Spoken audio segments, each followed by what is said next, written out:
All right, today we're going to look at solving absolute value equations. So we'll start off with what is absolute value. Remember, absolute value is the distance from zero on the number line. And just another reminder, we use the two straight up and down lines to indicate absolute value. All right, so what are possible solutions for the equation absolute value of x equals 5?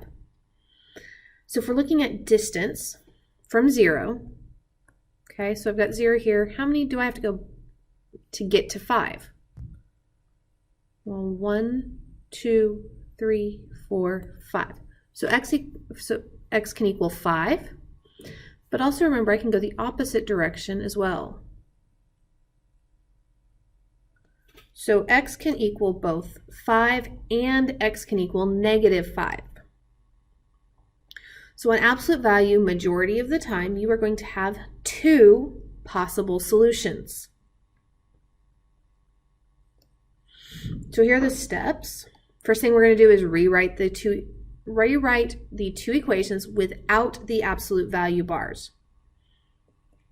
Okay, then we're going to set one equation equal to a positive solution and the other set to a negative solution. All right, looking at this absolute value, I've got the absolute value of x plus 3 equals 10. So first thing I'm going to do is set up two equations, one equal to 10 and one equal to a -10. Okay, from there, I'm just going to solve these two equations. So I've got x plus 3 equals 10. So using inverse operations, I'm going to subtract 3 from both sides, giving me x is equal to 7. Okay, then I'm going to work the same steps on the second equation, and I get x is equal to -13. So my solution set, and this is how you'll see it written sometimes.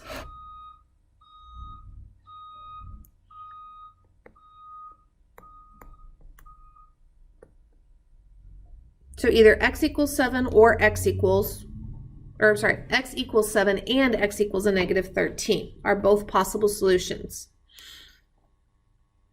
Now we can always go back and check if it's true by plugging in our answers. So if I take the absolute value of 7, let me erase this so I have room, plus 3, is that going to equal 10? Well, 7 plus 3 is 10. And remember, the absolute value always is positive. It's the distance. So 10 does equal 10. So we're correct there. Let's go ahead and just double check. -13 plus 3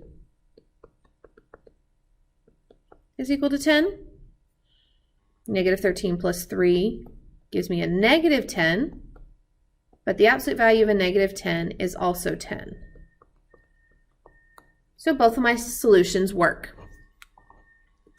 All right, so let's look at another one. I've got absolute value of 2x plus 4 equal to 12. Again, first thing I'm going to do is set up my two equations. 2x plus 4 equals 12 and 2x plus 4 equals a -12. And from there, I'm just going to use the same steps for solving equations. So on this, I'm going to -4 on both sides. I get 2x is equal to 12 minus 4 is 8. Divide both sides by 2, and I get x is equal to 4. Same steps over here, -4, -12 minus 4 is a -16. Divide both sides by 2, and I get x is equal to -8. So on absolute value, remember, we should always get two equations. All right, that's it for this video, and I will see you in the next.